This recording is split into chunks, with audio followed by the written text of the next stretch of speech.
माता दी। आप सभी को चैत्र नवरात्रि की बहुत बहुत शुभकामनाएं। मेरा नाम है पारुल और आज के इस कार्यक्रम में हम जानेंगे कि माता रानी का दूसरा स्वरूप यानी मां ब्रह्मचारिणी किस तरीके से प्रसन्न होंगी, उनकी पूजा किस तरीके से करनी है। आज का ये दिन बेहद खास है क्योंकि नवरात्रि के 9 दिन मां के भक्त जो हैं उपवास रखते हैं, उन्हें प्रसन्न करने के लिए एक विशेष पूजा अर्चना करते हैं।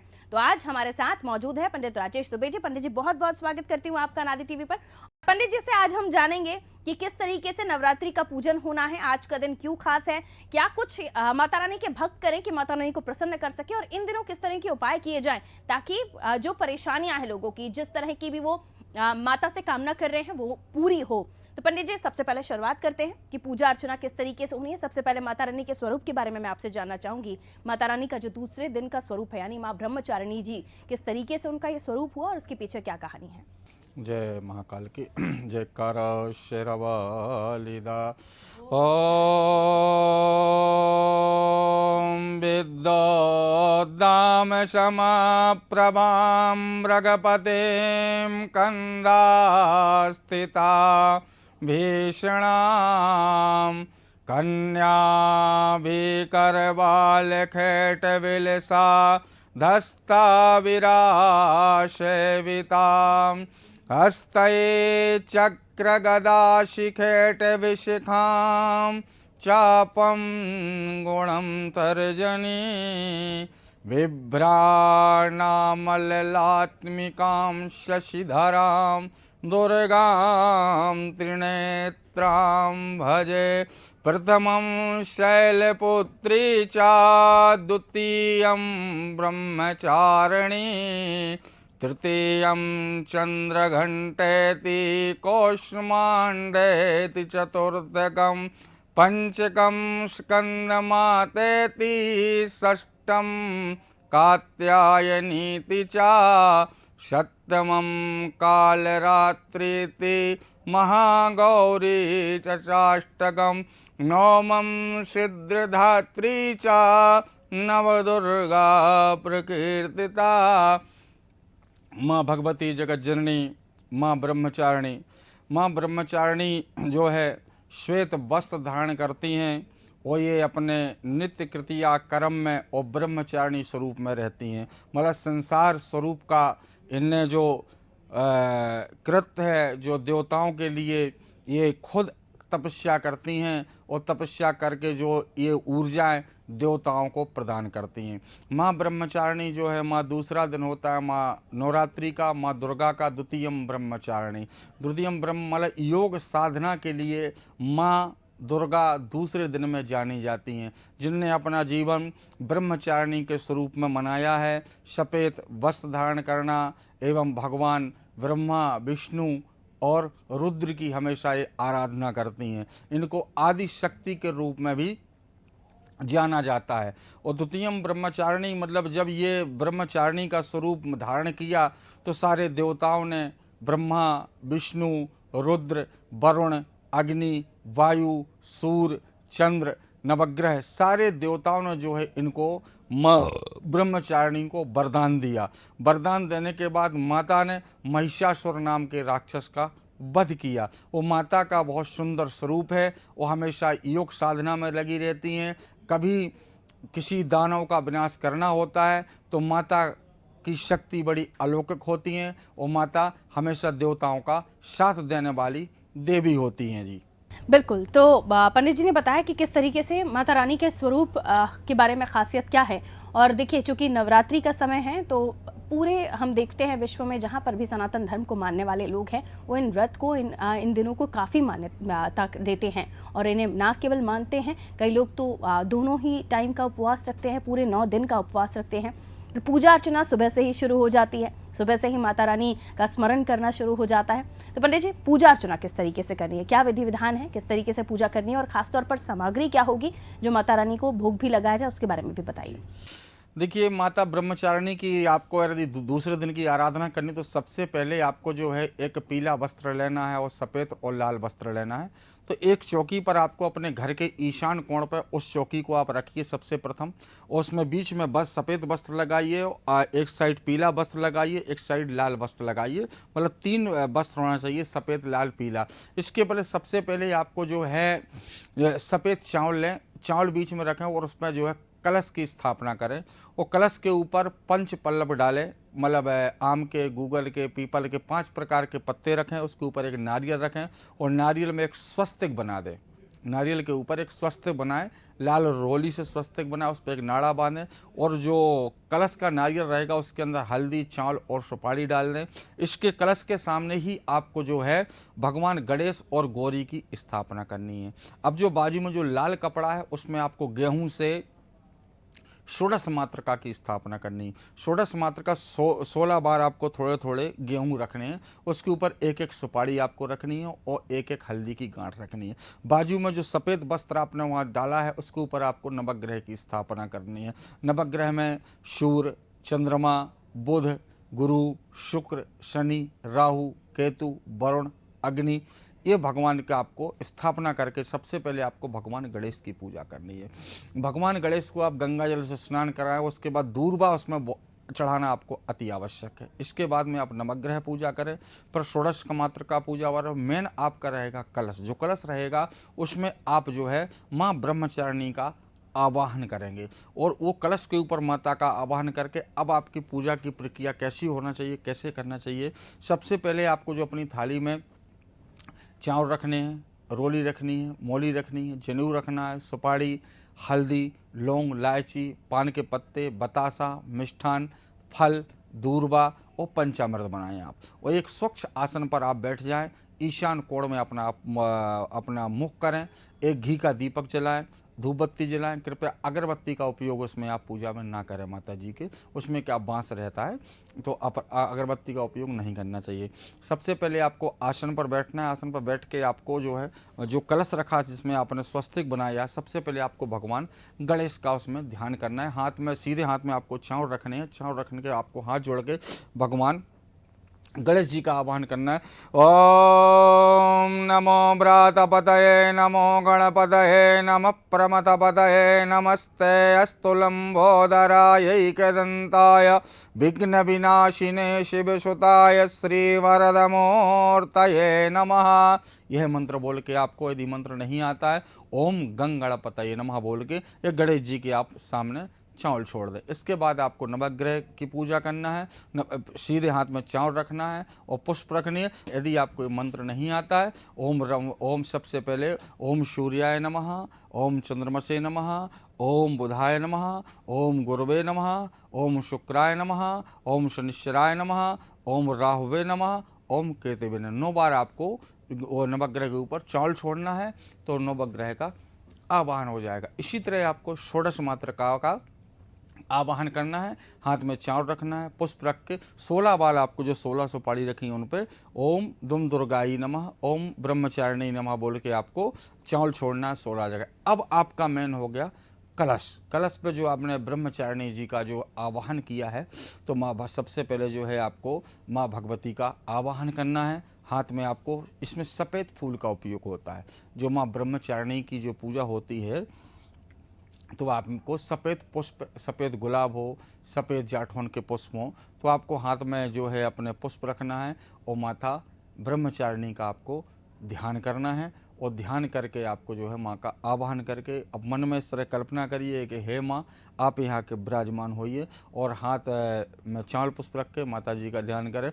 यदि मंत्र नहीं आपको आता है तो ओम भगवती जगदम्बिकाई ब्रह्मचारिणी नमः, इस तरह का आप जो है चावल और कलश के ऊपर आप छोड़ दें। इसके बाद आपको सबसे पहले जो नाड़ा बांधते हैं, आप नाड़ा चढ़ाएं, गणेश जी को भी चढ़ाएं, षोडश मातृका नवग्रह को नाड़ा चढ़ाएं, फिर एक बार जल घुमाएं। जल घुमाने के बाद फिर आपको गणेश और कलश और नवग्रह के ऊपर आपको जनेऊ चढ़ाना है। षोडश मातृका को आपको जनेऊ नहीं चढ़ाना है। इसी तरह आपको जो है पंचामृत, 5 जगह आपको पंचामृत चढ़ाना है। पंचामृत चढ़ाने के बाद में आपको जो है, इसके बाद में आपको माँ भगवती को भोग लगाना है। अब विशेष रूप में एक माँ भगवती को भोग किस चीज़ का लगे, विशेष महत्वपूर्ण है। यदि आप व्रत करते हैं तो आपको माँ ब्रह्मचारिणियों को मालपुआ का भोग लगाना है। क्या का? मालपुआ का भोग लगाइए। और इसके बाद मालपुआ तो रबड़ी का भोग लगाइए। आप गाय के दूध से बना हुआ कोई भी मिष्ठान आप माँ ब्रह्मचारिणी को आप अर्पित कर सकते हैं। इसके बाद में आप जो है उनका माता जी का जो पूरा श्रृंगार होता है, जो एक देवी जो एक माँ का जो श्रृंगार होता है, जो महिलाएं सारा श्रृंगार जो है माता भगवती के लिए अच्छे से अच्छा श्रृंगार चढ़ा सकती हैं। माता जी को श्रृंगार अर्पित करें और श्रृंगार अर्पित करने के बाद में जो है माता जी का अभिषेक करें। ये अभिषेक, ये मंत्र मात्र सुनने से आपके सारे मनोरथ पूरे होंगे। आपके शरीर के कष्ट, रोग दोष, अकाल मृत्यु आपका क्षय होगा, सारी मनोकामना पूर्ण होगी। और माँ ब्रह्मचारिणी की उपासना करने से, जो व्यक्ति माँ ब्रह्मचारिणी की उपासना करता है, सबसे पहले एक चीज़ मैं आपको बता देता हूँ, माँ ब्रह्मचारिणी की उपासना करने से किसी की अकाल मृत्यु नहीं होती है। ये विशेष ध्यान रखें। ये माँ जो द्वितीय ब्रह्मचारिणी हैं, ये योग साधना और वैराग्य वाली देवी हैं। आपके जो भी आप कार्य करते हैं जीवन में, इस कार्य में आपको सफलता देती हैं माँ ब्रह्मचारिणी। क्योंकि जब ये माँ ब्रह्मचारिणी तप करती हैं तो इनका तप इनके पास इतना रहता है कि कोई भी देवता यदि किसी दैत्य के साथ यदि युद्ध करता है तो इनका जो तपोबल होता है, ये उस देवताओं के साथ अपना तपोबल, अपनी शक्तियाँ उनको प्रदान करती हैं। तो ब्रह्मचारिणी का आपको सबसे पहले माँ ब्रह्मचारिणी की पूजा करने के लिए स्वच्छ होना बहुत ज़रूरी है। मन को प्रसन्न करना बहुत ज़रूरी है। क्यों कहते हैं ना कि भाव और भगवान दोनों चीज़, नर और नारायण। यदि आप माँ देवी की आराधना करते हैं तो अब सबसे पहले आपको छल कपट को त्यागना चाहिए और ये मन में संकल्प करना चाहिए कि हम जितना जीवन में पर उपकार कर सकते हैं, मनोबुद्धि को सही रखिए। आपको अवश्य हर कार्य में सफलता मिलेगी और माँ द्वितीय ब्रह्मचारिणी आपको यश, कीर्ति, मान सम्मान की, विजय की प्राप्ति कराएंगी। बिल्कुल। तो जब आप किसी भी ईश्वर की आराधना कर रहे हैं, माता रानी की पूजा कर रहे हैं, तो सबसे पहले मन साफ करना बहुत ज़रूरी है। क्योंकि माता रानी भी कृपा उसी पर करती हैं जो मन साफ रखते हैं, जिनके अंदर कपट नहीं होता है, छल नहीं होता है। जाहिर है जब आप पूजा अर्चना कर रहे हैं तो उस बात का विशेष ध्यान दें कि आपकी किसी भी बात से किसी को तकलीफ ना हो, किसी को किसी तरह से कोई परेशानी ना हो, आपके किसी भी कर्म से किसी को नुकसान ना हो रहा हो। क्योंकि अब का ये जो दौर है वो सिर्फ अपना सोचने का दौर है, इसलिए ज़रूरी हो जाता है कि हम जब पूजा अर्चना करें तो माता रानी से हम जो भी मांग करें उससे पहले ये भी ध्यान रखें कि आपने कोई गलती ना की हो और इसी तरीके की कोई गलती आप ना करें, इसलिए हम ये कार्यक्रम कर रहे हैं। पंडित जी हमारे साथ मौजूद है। पंडित जी ने बताया कि किस तरीके से मंत्रोच्चारण के साथ आपको पूजा अर्चना करनी है, विधि विधान क्या है। उसके अलावा अब हम बढ़ रहे हैं राशि अनुसार किस तरह से पूजा अर्चना की जाए, दान दक्षिणा दिया जाए, या उसके अलावा मंत्रोच्चारण के साथ भी क्या राशि अनुसार ही पूजा अर्चना की जाए। क्योंकि ये जो दिन है ये बहुत ही महत्वपूर्ण है। आपने भी बताया कि माँ ब्रह्मचारिणी आपको आपके कामों में आगे बढ़ाने का काम करती हैं। आप जो भी काम कर रहे हैं उसमें आपको यश देती हैं, कीर्ति देती हैं। तो आगे पंडित जी मुझे बताइए, मेरे दर्शकों को बताइए राशि अनुसार वो किस तरह से पूजा अर्चना करें, किन बातों का ध्यान रखें। देखिए, मेष राशि का जन्मा हुआ जातक, जिसकी राशि मेष बनती है, उनको जो है सबसे प्रथम ये है नवरात्रि के 9 दिन तक उनको है आदित्य हृदय स्तोत्र का पाठ करना चाहिए। आदित्य हृदय स्तोत्र वह है जो भगवान श्री राम ने लंका से जाने से पहले और आदित्य हृदय स्तोत्र का पाठ किया था, क्योंकि रघुकुल में जन्मे हुए थे। तो आदित्य हृदय स्तोत्र का पाठ उनको करना है जिनकी मेष राशि है। अब दूसरी राशि होती है वृष राशि होती है। वृष राशि के जो भी जातक हैं, वृष राशि के जातकों को जो है लक्ष्मी सूत और श्री सूत का पाठ करना चाहिए, क्योंकि वृष राशि का स्वामी जो होता है वो शुक्र होता है और शुक्र ग्रह जो है लक्ष्मीदायक होता है। तो वृष राशि के जातकों को श्री सूत, लक्ष्मी सूत का पाठ करना चाहिए। अब बात करते हैं हम मिथुन राशि वालों की। मिथुन राशि वाले जातकों को जो है 9 दिन तक गणित, अथर्वशीष और देवी कवच का पाठ करना चाहिए। देवी कवच या दुर्गा कवच, देवी कवच, दुर्गा कवच का पाठ करें। अब बात करते हैं अपन कर्क राशि वालों की। कर्क राशि का स्वामी होता है वो चंद्रमा होता है। तो कर्क राशि के जितने भी जातक हैं इनको ललिता शास्त्र नाम का भी पाठ साथ में करना चाहिए, राम रक्षा स्तोत्र का पाठ करना चाहिए। अब बात करते हैं सिंह राशि वालों की। जिनका जन्म सिंह राशि में हुआ है, सिंह राशि वालों को पुरुष सूत, राम रक्षा स्तोत्र और सिद्ध कुंजी का स्तोत्र, इन 3 चीज़ों का 9 दिन पाठ करना चाहिए। अब बात करते हैं अपन कन्या राशि वालों की। जो व्यक्ति कन्या राशि में जन्मे हैं इनको त्रिपुर सुंदरी का पाठ करना चाहिए, ललिता सहस्त्रनाम का पाठ करें। ललिता सहस्त्रनाम के साथ साथ गणित, अथर्वशीष का भी पाठ कर सकते हैं। अब बात करते हैं तुला राशि वालों की। जो जातक तुला राशि में जन्मे हैं, ये तुला राशि वालों को जो है कनक धारा स्तोत्र का पाठ करना चाहिए और लक्ष्मी सूक्त का पाठ करना चाहिए। अब बात करते हैं वृश्चिक राशि वालों की। जो जातक वृश्चिक राशि में जन्मे हुए हैं, इनका स्वामी मंगल होता है, तो इनको जो है इन जातकों को पुरुष सूक्त का पाठ करना चाहिए और आनंद लहरी का पाठ करना चाहिए। अब बात करते हैं अपन वृश्चिक राशि की। वृश्चिक राशि के जो जातक होते हैं, इनको जो है आदित्य हृदय स्तोत्र और पुरुष सूक्त का पाठ करना चाहिए। अब बात करते हैं धनु राशि वालों की। जो धनु राशि में जो जातक जन्मे हुए हैं, इनको पुरुष सूक्त का पाठ करना चाहिए और सिद्ध कुंजिका का पाठ करना चाहिए और साथ साथ कनक धारा का पाठ करना चाहिए। इनका स्वामी गुरु बनता है। अब बात करते हैं मकर राशि वालों की। मकर राशि और कुंभ राशि वालों को जो है ललिता सहस्त्र नाम, श्री सूत्र, लक्ष्मी सूत्र और साथ साथ में पुरुष सूत्र का इनको 9 दिन तक पाठ करना चाहिए।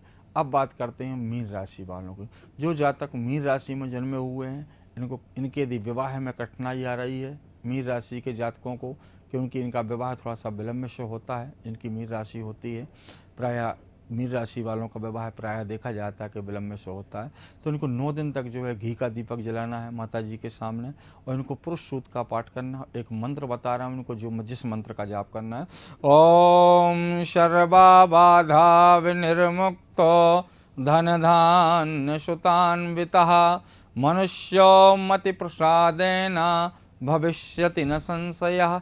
मीन राशि वालों, अब 12 राशि जो अपनी होती हैं, किस व्यक्ति को जैसे कभी कोई छूट जाता है, नहीं कर पाता है, तो उनको क्या करना है, जिस भी दिन उनको टाइम मिले 9 दिन के अंदर किसी भी राशि का जातक हो, एक अपने हाथ में नारियल लें, जैसे अपन बोलते हैं अखंड श्रीफल, और चावल रखें, चावल में थोड़ी सी हल्दी मिला लें, उसमें एक लाल पुष्प रखें, कनेर का या गुलाब का। और यदि 9 पुष्प रख लेते हैं आप, एक नारियल के ऊपर 9 पुष्प रखें, 9 पान के पत्ते रखें, 9 बतासा रखें, 9 इलायची रखें, 9 सुपारी रखें और थोड़ी एक कटोरी में खीर रखें। या माता जी को खीर अति प्रसन्न होती है।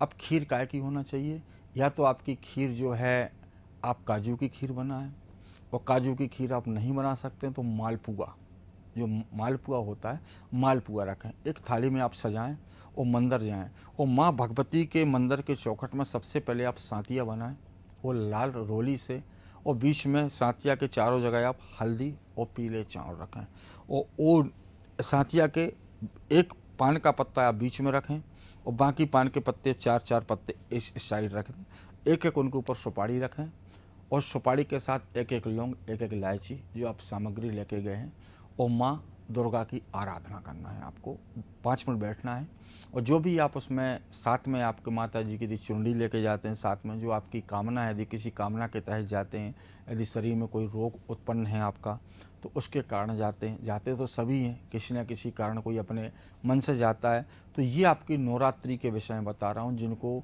मनोकामना पूरी करनी है, जो रोग से ग्रस्त हैं, जो व्यापार से परेशान हैं, जिनकी शादियाँ नहीं हो रही हैं, या जो केस से परेशान हैं, जिनके केस चल रहे हैं, या घर में सुख शांति नहीं रहती है, ये उनके लिए। तो आपको लास्ट में नारियल बचता है आपका, सारी सामग्री चढ़ाने के बाद में मंदिर की चौखट पर जो माता रानी का है, इसके बाद में एक नारियल लें आप। नारियल में आपको चावल रखना है, साथ में एक सुपारी रख लेना, हाथ जोड़ना है और माँ से प्रार्थना करनी है, हे जगत जननी, हे माँ भगवती, हमारे घर में सुख शांति देना। और आपको मंत्र आता है तो कोई दिक्कत नहीं, मंत्र नहीं आता है तो ओम अंबिकाई नमः, दुर्गाई नमः, माता रानी जो भी आपकी जो भी कुल देवी देवता हैं, जो कुल हर घर में कोई ना कोई देवी का पूजन होता है, आपको नारियल रख के मंदिर में प्रार्थना करना है। ओम आई गिरि नंदिति नंदिति मेदिनी विश्व विनोदिनी नंदनुते गिरिवर बिंद शिरोदिनी वासिनी विष्णु विलासिनी जिष्णुनुते भगवती हे शिति कंठ कुटुंबिनी भूर कृतुंबिनी भूर कृते जय जय हे महिषासुर मर्दिनी रंबक परदिनी शैलसुते सुर वर वर्षिणी दुर्मर धर्षिणी दुर्मर हर्षिणी हर्ष शरते त्रिभुवन पोषणी शंकर शोषणी कल्प विभूषणी घोषरते। इस प्रकार की आप माता जी की प्रार्थना करिए और नारियल को आप माता जी के चरणों में रखिए, मत्था टेकिए, माता जी से आशीर्वाद लीजिए, माता रानी आपकी पूरी कामना पूर्ण करेंगे। बिल्कुल, तो पंडित जी ने बताया राशि अनुसार किस तरीके से आपको पूजा अर्चना करनी है। माता रानी को प्रसन्न करने के लिए हमें बताया भी जाता है कि कई बार आपकी राशि अनुसार आप चढ़ावा चढ़ाएं, कुछ कपड़ों का भी बताया जाता है कि आप इस तरह के वस्त्र धारण करें जो आपकी राशि अनुकूल हो। और उसके अलावा न केवल प्रसाद के बारे में हमें बताया जाता है, मंत्रोच्चारण भी पंडित जी हमें बताते हैं कि किस तरीके का मंत्रोच्चारण आप करें माता रानी के सामने। माता रानी प्रसन्न होंगी, आपकी हर परेशानी हर लेंगी। पंडित जी, इसी के साथ ही कुछ ऐसे उपाय मैं अपने दर्शकों के लिए आपके माध्यम से जानना चाहूँगी, क्योंकि ये वो दौर है जब सभी चाहते हैं कि उनके बच्चे आगे बढ़े, उन्हें सफलता हासिल हो, शिक्षा उनकी अच्छी हो, उसके अलावा घर में कलेश, आपस में परेशानी या फिर व्यापार में वृद्धि। क्या उपाय बताएंगे आप हमारे दर्शकों को? आपने बहुत अच्छा प्रश्न किया है, इसके लिए आपको धन्यवाद देना चाहूँगा इस प्रश्न के लिए। आज यदि आपका बच्चा किसी प्रकार कठिनाई से उसको सफलता नहीं मिल पा रही, तो आप ऐसे मंदिर जाइए जिस मंदिर में अखंड दीपक जलता हो 9 दिन तक, और एक मंत्र बच्चे को लेके जाइए। और ब्राह्मण जो मंदिर की सेवा करते हैं, जो सरस्वती का पाठ, नित्य प्रति सरस्वती का पाठ करते हैं, सरस्वती के पाठ में बहुत सारी चीज़ें हैं। देखिए, अर्गला, कीलक, कवच, तीनों रहस्य और 13 अध्याय दुर्गा सरस्वती, और लास्ट में सिद्धि कुंजी का स्तोत्र। सिद्धि कुंज, अब वहाँ मंदिर में जाके बैठिए पंडित जी के पास और एक नाड़ा लीजिए। नाड़ा जो होता है, एक नाड़ा लीजिए, जितने बच्चे की लंबाई है आपकी, तो दाएं पैर के अंगूठे से सिर तक उस नाड़े को आप नापिए और ये नाड़ा बच्चे के हाथ में रखिए और पंडित जी से सिद्धि कुंजिका का पाठ सुनिए। आप सिद्धि कुंजिका का जो पाठ होता है, यदि आप दुर्गा सरस्वती का पाठ यदि आप नहीं कर पाते हैं या नहीं सुना है आपको, तो यदि आप सिद्धि कुंजिका का पाठ कर लेते हैं, तो वहाँ ब्राह्मण मंदिर में बैठ के पंडित जी सिद्धि कुंजिका का पाठ सुना के वो बच्चे के हाथ में जो नाड़ा रखा है, इस नाड़ा को लेके आप जो अखंड दीपक जल रहा है, उस अखंड दीपक में वो नाड़ा आप डाल दीजिए। और आपको दशमी के दिन जाना है, तो पंडित जी से वो जो नाड़ा है आपने अखंड दीपक में डाला है, उस नाड़ा को निकलवा के जब दीपक आपका शांत हो जाए, और जो पंडित जी ने हवन किया है, जो हवन की वो जो भभूति होती है, उस नाड़े को जो है भभूति में, उसी हवन कुंड के अंदर उसको आप 9 बार ऐसे आपको उसमें घुमा देना है और उसमें मस्तक में लगाना है, और उस नाड़े को ब्राह्मण के द्वारा अपने हाथ में आपको बंधवा लेना है। इसमें आपका बच्चा उत्तीर्ण होगा, सफलता मिलेगी और आपका कार्य सिद्ध होगा। तो बच्चों को लेकर देखिए, हर माता पिता चिंतित रहते हैं। हर घर में चाहत यही होती है कि बच्चे पढ़े लिखे आगे बढ़े, और अब तो हम देखते हैं कि बच्चे पढ़ लिख लेते हैं, उसके बाद दूसरी जगह दूसरे देशों में भी काम करने जाते हैं, तो माता पिता की चिंता बनी रहती है। लेकिन इस नवरात्रि, जैसे कि पंडित जी ने आपको बताया कि किस तरीके से आपको ध्यान रखना है, आप जाइए जहाँ पर खास तौर पर पंडित जी सरस्वती जी की पूजा करते हो, निश्चित ही वो सरस्वती जी का पाठ करते हो। बहुत सारी चीज़ें पंडित जी ने हमें बताई हैं, हमारे दर्शकों को बताई हैं। उम्मीद करते हैं कि आज से आप इसका पालन करेंगे और नवरात्रि पर इन तमाम जो उपाय हैं जो पंडित जी ने बताए हैं, मंत्रोच्चारण, उनको आप करेंगे तो निश्चित ही आपकी कामना पूरी होगी। पंडित जी, बहुत बहुत शुक्रिया, आपने हमें समय दिया, हमारे दर्शकों को बहुत अच्छी जानकारी दी। आप सभी को एक बार फिर से चैत्र नवरात्रि की बहुत बहुत शुभकामनाएं। रखिए अपना ख्याल। जय माता दी।